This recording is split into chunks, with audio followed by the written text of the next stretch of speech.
without further ado, I You're a will number start 5 team. with number 5 team, the New Orleans Saints. Mm, I think that something has to be said for continuity, for a coaching staff and a quarterback to be on the same page consistently. And that just creates such a high floor for your team that the Saints are already starting with, I would say, a floor of 10-6. I mean, I can't yeah. imagine a case in which the Saints don't win 10 games, Hmm. especially with Alvin Kamara showing up to practice yesterday. Michael Thomas is coming back. I think Emmanuel Sanders is a sneaky good addition.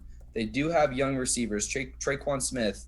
Michael Thomas is there, obviously. He's an all-world receiver, a perfect receiver to complement Michael Thomas is Emmanuel Sanders. He's going to do all the underneath stuff. He's going to do a lot of stuff in zone coverage.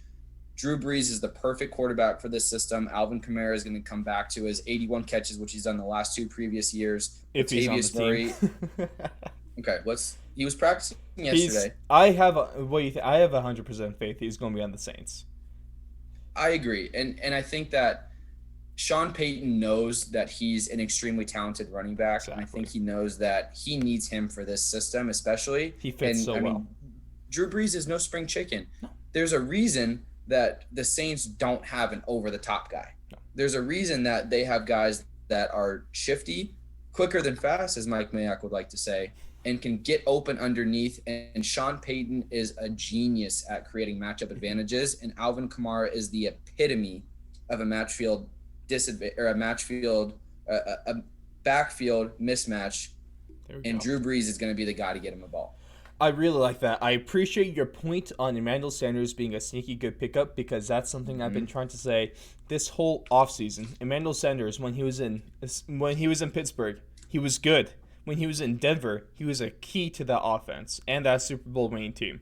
When he went to the Niners, he was a solid acquisition for them. And now with the Saints, he's going to be another guy, because he has never really been the wide receiver 1 on a team. He's always been the wide receiver 2. And he's always excelled in that role. He's not been the wide receiver 1 in New Orleans, because you already got a top 3 wide receiver there in can't guard Mike. But he's going to be the guy that has going to have less defensive worrying about him. So that's going to open up more for him. And if anything, he's going to be their downfield threat this year. Yeah. And I think there always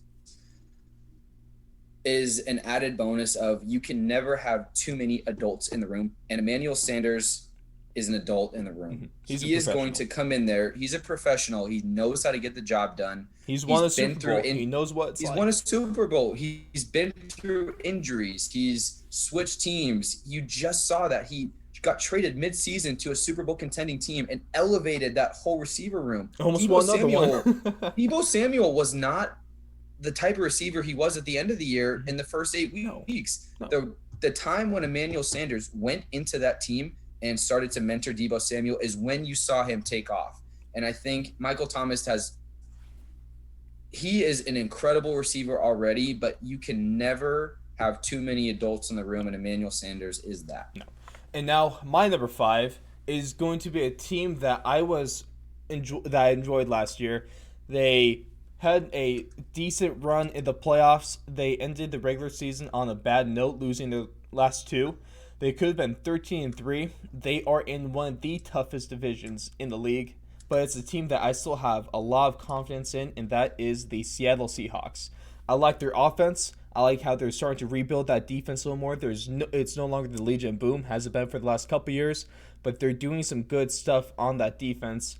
Unfortunately, they're going to take a hit because they're likely not going to have Jadeveon Clowney, as he will. If the rumor is that the Saints are pretty hot on him, so we might see that might be even better for the Saints in their somewhat underrated defense. But I like Pete Carroll. I like Russell Wilson. And I like what they're doing. I like the culture they have there in Seattle. They know what it takes to win. They know what it takes to be good. That's why they're my number 5. And I think that you can take off one of the hardest divisions in the NFL completely off it, because this is the hardest division in the NFL. Mm-hmm. And I think the only division that comes close is the NFC South. And that's just because there's I think 3 offenses in that division that are extremely good, but the NFC West is top to bottom the deepest division in the NFL, and it's probably the most top-heavy division in the NFL. Both the Niners and the Seahawks have a chance to be in the Super Bowl this year, and I think everyone's also just suddenly forgetting that 2 years ago the Rams were in the Super Bowl. Exactly. They were a couple possessions away from winning a Super Bowl. Now, And Sean McVay, all of a sudden, he's a great coach. Everyone, took off the hot new coach label because he had one bad year. But, this is one of those things where it's not going to take that much for them to win a couple more close games and get to 11-5. might take a better quarterback, who knows? But once we get to our brackets, I may have 3 teams from the NFC West making the playoffs. Might. Wow. We'll see. Wow. We'll see. We'll keep you hooked. The 7 NFL teams making playoffs from each division is going to come into play that 7 here. made a huge difference. My number 4 team is the New Orleans Saints. For your points, and also I just want to emphasize, and like I said, their defense is better than what most people give them credit for, and especially if they're able to ink Jadeveon Clowney for at least a season, that is going to be the best defense in the NFC South, maybe one of the best defenses in the NFC. Hands down. I mean, another thing that kind of goes under the radar with the Saints is that they have an X factor every single game in Taysom Hill Sean Payton's not a dumb guy. He wouldn't sign a guy to a multi-year deal that is a backup quarterback.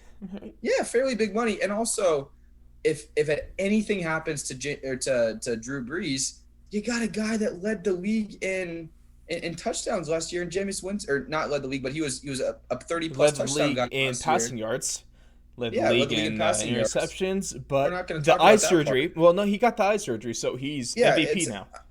I mean, Jameis Winston is on a Hall of Fame track right now. If you look at the stats, if you ignore the turnover part, but they have a guy similar to Teddy Bridgewater last year that can take the reins for 3 to 4 games, can give Drew Brees a spell if he needs it. Taysom Hill in that playoff game was one of the most dangerous weapons on the field. And he just has another offseason to scheme up more and more ways to use him. I think this offense is just going to have too many options to fail this year. And we'll see how good I think they're going to do and how good Alex thinks they're going to do. Like the rest of these teams in the power rankings, at the end, stick around because we have our playoff brackets and Super Bowl winner. Now, your number 4 team. It pains me to say as a hometown Niners fan, but I think the Niners are the 4th team in my power rankings because look, everything last year went exactly according to plan for the 49ers. They had an extremely easy schedule. Mm-hmm. They had very good success at the front end. They were good in close games. I mean, that Saints game is the epitome of it. If George Kittle wasn't an absolute monster, they're not winning that game. Well, the Saints game, and then when they were playing Seattle and had that really close inches. one. Inches. Mm-hmm. Inches. Give them 2 wins. I mean, it's a completely different season if the Niners get the 5 seed. Completely different. They got to play an extra game. They don't get home field advantage.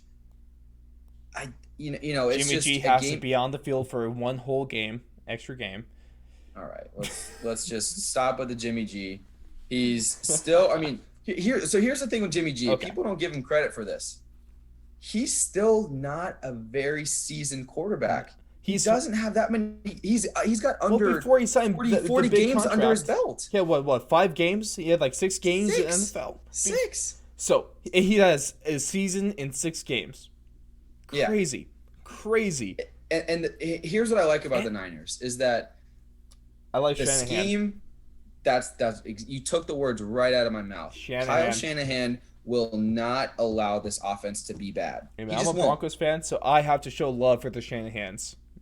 Of course. And I mean, that zone running scheme with guys like Mostert, guys like Tevin Coleman, Jerick McKinnon, don't get me started on him. I've been hoping that he was going to be good for the last 2 years, but he finally seems healthy until he gets hurt week 1. But you saw in the playoff run, those running backs carried the Niners to so much playoff success and dominant success. I love the Niners at 4. What's great is that George Kittle, the best blocking tight end in the NFL, hands down. Mm-hmm. The best yard after catch tight end in the NFL, hands down, Who did they draft in the 5th round? They drafted Charlie Warner, another blocking tight end. Correct me if I'm wrong on the 5th round, but they drafted a late tight end, Charlie Warner, who's going to be another blocking tight end, so they can run that 12 personnel and just impose their will on defenses. And the NFC West is not known for great defensive lines. The only real good defensive line right now is the Rams because of Aaron Donald. When the Seahawks lose Jadeveon Clowney, they're going to be able to punish people in the trenches. And if you look at that defense as well, that defense could be the best front seven in the NFL. Nick Bosa is going to have another year to develop his Nick talent. Bosa might be coming up somewhere else in this preview too. Hey, let's not spoil it for the listeners here, but they bring in Javon Kinlaw. They have Dre Greenlaw. Yes. They have Fred Warner. Yes. They have Quan Alexander. They have all these guys, and I think one of the biggest things about their defense, you keep Robert Salah. How do you keep a guy who flips the defense on its head, becomes an incredible defensive coordinator, and nobody picks him up? The Niners are so lucky because he was getting interest. I was shocked. Robert Salah. I was shocked. They stole him. That no one was there. The Niners something. That's why, Alex. That's why I have the Niners in my number 3 spot. For those reasons. Okay. But because also I still want to give them respect. They made it to the Super Bowl, defending NFC champs. They deserve. I'm okay with that top 3. I still want to give them the pedigree. They were a play away from winning the Super Bowl. They were a play away. And if Emmanuel Sanders got a good ball to him, they might have won that Super Bowl. So your number 3 team though is a team that I hate. They just missed my list at number 6, but they are a team that could surprise a lot of people, and that to the dismay of NFL fans around the world. They could be good, and I'm a little. Here's the thing, worried. As a Niners fan, and the great thing is I wasn't a part of those early generations where these two teams really duked it out. But what is going to shock people this year is I think that America's team, the Dallas Cowboys, might have the best offense in the NFL. How do you say that with this straight? Like, how do you say that without gritting your teeth? Because practice. I mean, I've convinced myself, maybe I'm crazy, but I've convinced myself that this Cowboys team, I think they have better weapons than the Chiefs. They don't have a better quarterback. Don't even get me started on that. I think they have better weapons, and especially with Dr. Duvernay Tardif leaving the Chiefs this year to be an incredible human being and go fight COVID on the front lines. Yeah, tons of respect for that lad. I think the Cowboys have the best offensive line in the NFL. They're back to having the best offensive line. I don't think it's close. That's why the thing that I'll at least the thing that I've always liked about the Cowboys, my favorite player of all time is the GOAT lineman, Larry Allen, the beast of Larry Allen. So I love that guy to death. And so that's why I have always may not respected the team, the coaches, hell, definitely not the fans, but I've always respected that amazing offensive line that they've always traditionally had, because, man, there's nothing better than seeing 5 dudes working in unison and just being nasty and dominant. And that's the thing. And this goes back to when the Niners were making their big runs with Cap. They built that team on the offensive line. They drafted Mike Iupati, and I'm blanking on his name, the left tackle, not Joe Staley, but they drafted another left tackle in the first round that year, and they just pounded people in the trenches, and they had such an advantage up front that they made teams quit throughout the year. And this offensive is exactly lines matter. Why do you think do. Quentin Nelson is inside out? Is at the least Quentin Nelson is at least a top 10 player in the league. I might sound biased as offensive line. Quentin Nelson is a top 5 player in the NFL. So, Quentin Nelson, I will never argue with you. The best left guard in the game, the best right guard in the game, Zach Martin. I love Zach Martin. Thank you for saying that. Every single year, he is an incredible offensive lineman, and you just get Tyron Smith on the left side blocking Dak's blind side. It would be unfair if you had Quentin Nelson on the Cowboys. Yeah, I mean, could you imagine? I mean, but here's also the thing, and the thing about the Cowboys, though, yeah. I'll save this point for the other segment we're going to get into later down the road. But the Cowboys have an incredible embarrassment of riches on the offensive end. Mm-hmm. Their defense got significantly better. They brought in Everson Griffin. They Great have move by Demarcus. Emerson Griffin. They have Demarcus Lawrence. They have Dontari. They brought in Dontari Poe. Their linebacking core is incredible. Leighton Vander Esch, Jalen Smith, Sean Lee might be the three best backing tandem in the league. I mean, it's very hard to keep all I three got to show of even those more guys love to healthy at Vander the same Esch. time. Shout out to my Boise State Bronco. Boise State, baby. I mean, it's going to be hard for them to stay healthy, but If that's they a can scary stay healthy, front seven. they are absolutely scary. Especially they just got hot. Clinton Dix might open up some space for a little Earl Thomas action. They said Yeah, they're uninterested, but I don't believe that for a second. I mean, you can never believe anything Jerry Jones said out of his mouth. And we're not even mentioning they spent their another first round pick on a corner out of Alabama, Trevin Diggs. The secondary is not good. No. Let's just give him that. But the good thing about the NFC East is that the Eagles, they don't have a receiver anymore. They literally do not have a receiver. Their only receiver right now is a former quarterback from Houston, Greg Ward. What are you talking about, bro? They got Deshaun Jackson. He's not washed. Come on. He's not washed. Once Deshaun Jackson has another controversial tweet, he's gonna be cut from that team. I mean, let's make that very clear now. Alex Kropp, breaking news. Deshaun Jackson one tweet away from being retired. He's one tweet away from getting cut from that Philadelphia Eagles He's team. one tweet away from being kicked out of the league by Roger Goodell. He's one tweet away from being one tweet away. I mean, you got to watch out for Deshaun Jackson. Put your Twitter notifications on Deshaun Jackson right now. Please. But at least now with our 1 and 2, we agree with this. We do agree with this. We hardly agree with anything else the rest of the time, but we do agree with this. It'd be weird if we did agree on these things. The Ravens, obviously, the top 2 offenses in the league are the Ravens. I disagree with that, but okay.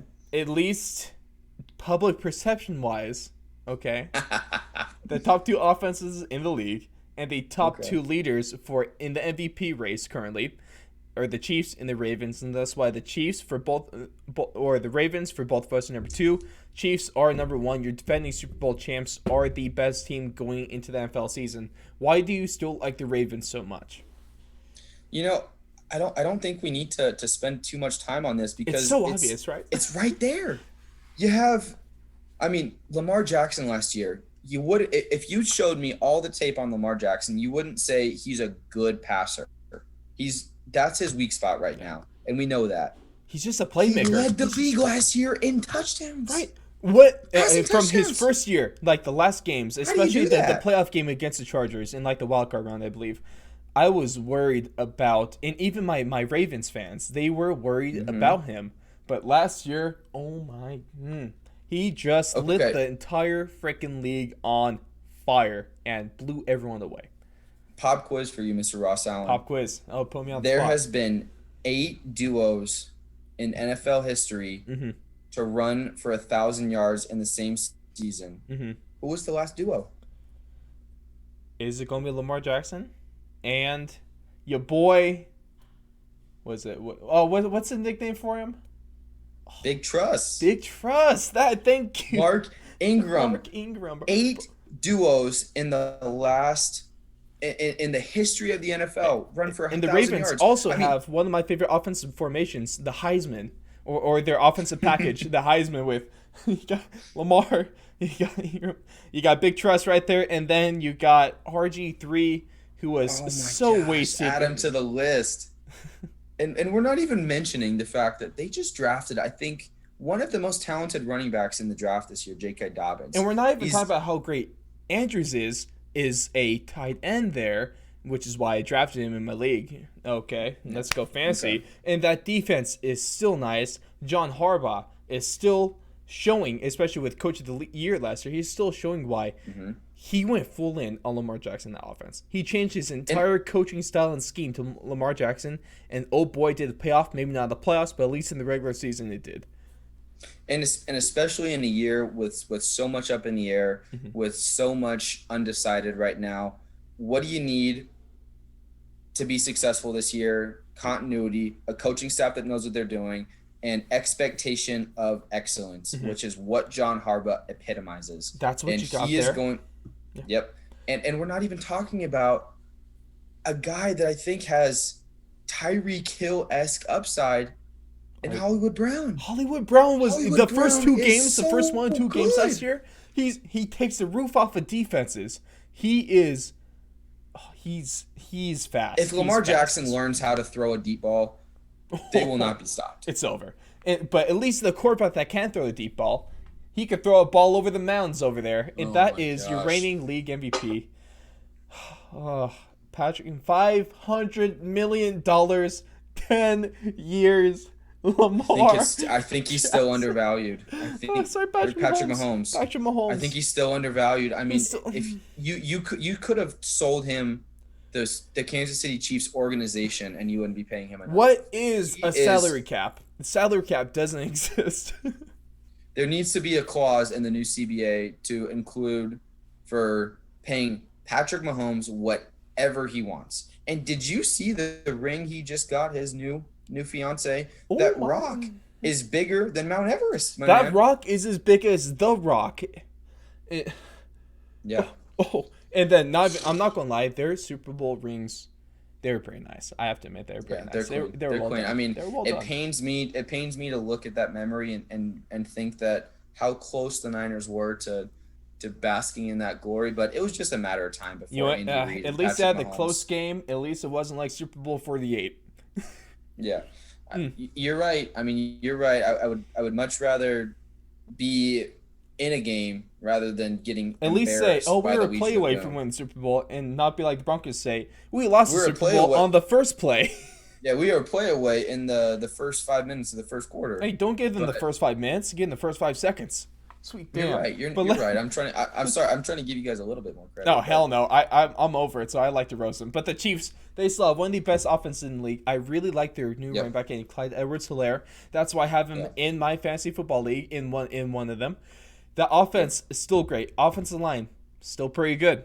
That defense is something that still is a weak suit, but it is still a solid defense overall. And also, the biggest key to that team, I really think, maybe besides Patrick Mahomes, is Andy Reid, because he is one of the greatest coaches, at least offensively, in the league right now, maybe ever. That Super Bowl ring made him a Hall of Fame coach. Well, I think he was a Hall of Fame coach before then, but it secured his spot in Canton, Ohio. And I don't know how they can't make things happen this year, because pretty much the same team, pretty much the same coaching staff, and I think they have a chance to be better. I mean, doesn't it make you just feel a little warm and fuzzy knowing that Andy Reid for the next 6 years just signed a contract extension, is going to be in that big old red windbreaker, sometimes in the snow with that beard that mustache that gets frosted over a little bit, rosy cheeks, not knowing how to clock manage, but he's going to be there for the next 6 years. Well, see, and the best thing about the ring they're going to ceremony, win 2 more Super Bowls at least. they very well could be a dynasty, least. which is what I'm worried about. But I loved they got their rings on, was it Monday or Tuesday? Patrick Mahomes Good luck, AFC East. got and his West. ring. Patrick Mahomes, now fiance, got her ring, and then Andy Reid went to the buffet and got his onion rings. Sweet damn, he's living the life. Imagine being Andy Kings Reid, stay bro. kings, baby. Kings stay kings. It's as a Broncos fan, and as the Broncos being in the same division, rivals, big time rivals historically with the Chiefs. It still hurts to say this, but you can't not respect the kind of team they have there in Kansas City. You can't. It's greatness. Greatness needs to be recognized. Exactly. But They are great. Power rankings going to the league. For Alex, it's the Saints, Niners, Cowboys, Ravens, Chiefs. For me, it is the Seahawks, Saints, Niners, Ravens, Chiefs.